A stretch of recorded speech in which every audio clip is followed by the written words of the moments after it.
اگر آپ چاہتے ہیں کہ اللہ رب العزت ہمارا رزق کشادہ کرے اور پاکیزہ رزق، یہ سب سے بڑی بات ہوتی ہے کہ پاکیزہ رزق یعنی اس کے اندر کوئی حرام نہ ہو، تو رسول اللہ صلی اللہ علیہ وسلم نے ہمیں بہترین دعا سکھلائی۔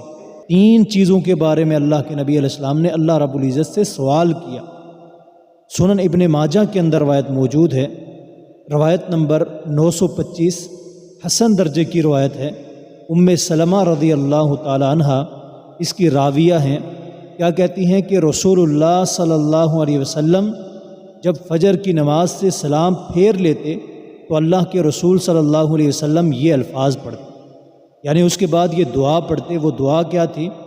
اس کے الفاظ کیا ہیں کہ اللہم انی اسألک علما نافعا ورزقا طیبا وعملا متقبلا۔ بڑی ہی جامع دعا ہے۔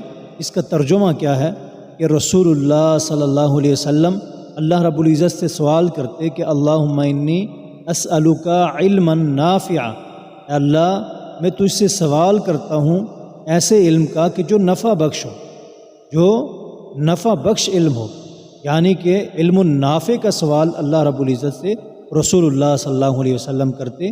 وَرِزْقًا طَيِّبًا، اور تجھ سے پاکیزہ رزق کا سوال کرتا ہوں۔